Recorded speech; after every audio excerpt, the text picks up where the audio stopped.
જય માતાજી મિત્રો, હું છું આપની હોસ્ટ અને દોસ્ત રિન્સી પંડ્યા। પીએસઆઈ મ્યુઝિક ટેલેન્ટમાં આપનું હાર્દિક સ્વાગત કરું છું। હવે આપણી સમક્ષ આવી રહ્યા છે નવા ઉભરતા કલાકાર। મોહમ્મદ અયાજ છે। મોહમ્મદ અયાજ છે। હા, ક્યાંથી આવ્યા છો? સરખેજ અમદાવાદ। સરખેજથી આવ્યા છો। અને શું તમે કરવાના છો આજે? હા, મૂસીમાં હું મ્યુઝિક બજાવું છું। હા, ચંજરી ટાઈપ। અચ્છા, મોઢાથી। તો ભાઈની અવાજમાં મોઢેથી જે ખંજરી વગાડે છે સાંભળીએ।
સાચું બોલજો, તમે ખંજરી લઈને આવ્યા હોય ને એવું જ લાગે છે મને। તમે તપાસ કરી લો, મારા ખિસ્સા મીસા, મારું મોઢું બધું ચેક કરી લો, મારો હાથ ચેક કરી લો, પાઉં ચેક કરી લો, બધું આ કુદરતી મારે છે। કુદરતી સાચે આ કુદરતી કળા છે જે આપણે ના કરી શકીએ, જે આ ભાઈએ કર્યું છે। મને તો એવું જ લાગતું હતું કે ખંજરી લઈને આવ્યા છે ને વગાડતા હોય એવું। આવી રીતે જ અગાડી વધો।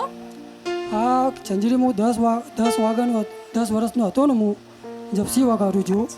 પણ હવે મને એવું લાગ્યું છે, હવે મને એક મોકો લેવું જોઈએ આ ચીજનું। અત્યારે શું કરો છો તમે? હું એસી પ્લાન્ટનું કામ કરું છું। અચ્છા, એસી બનાવવાનું કામ કરો છો। અને ક્યાંથી આવ્યા તમે? સરખેજ સરખેજથી। મકરવા। અચ્છા, સરસ સરસ। આવી રીતે જ આગળ વધો અને શુભકામનાઓ છે તમને। Thank you.